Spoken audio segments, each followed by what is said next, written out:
When people talk about land grabbing, they're often referring to large-scale land acquisitions, but it can also include illegal deforestation of public lands by organized criminal networks. This process is known in Brazil as grilagem.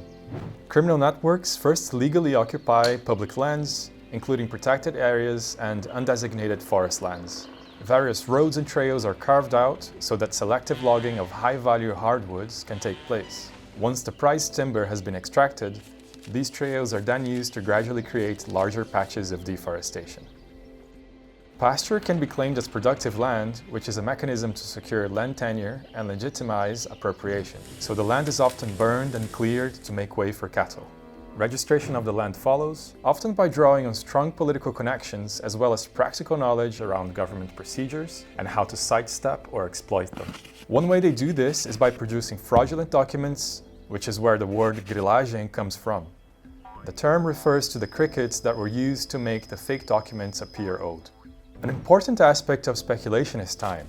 Those who seize the land hang on to it with the expectation that illegal occupation will later be legalized through changes in laws that grant amnesty and ultimately the property titles. After this, the land is sold to agribusiness or ranching operations at a profit. Even though this can be a very long process, it is profitable enough to play the waiting game. When forests are cleared and converted into pastures in the Amazon rainforest, it breaks up one of the most important hydrological systems on the planet. A healthy forest interacts with the water cycle in numerous ways. Tree canopies intercept rain, roots extract water stored deep in the soil, and the forest controls the release of water to streams and rivers over time.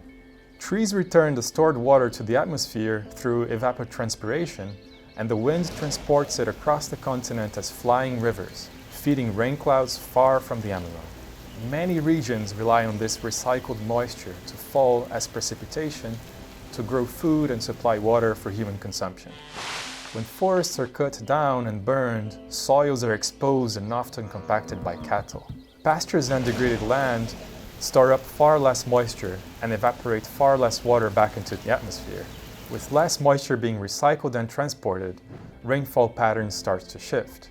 This happens not only in the Amazon, but in distant regions that depend on these flying rivers. Some agricultural areas receive less and less reliable rainfall, increasing the risk of crop failures and droughts.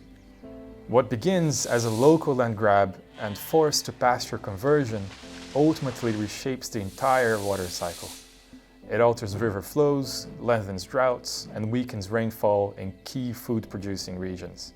This means that land grabbing in the Amazon is directly linked to water and food security across the continent.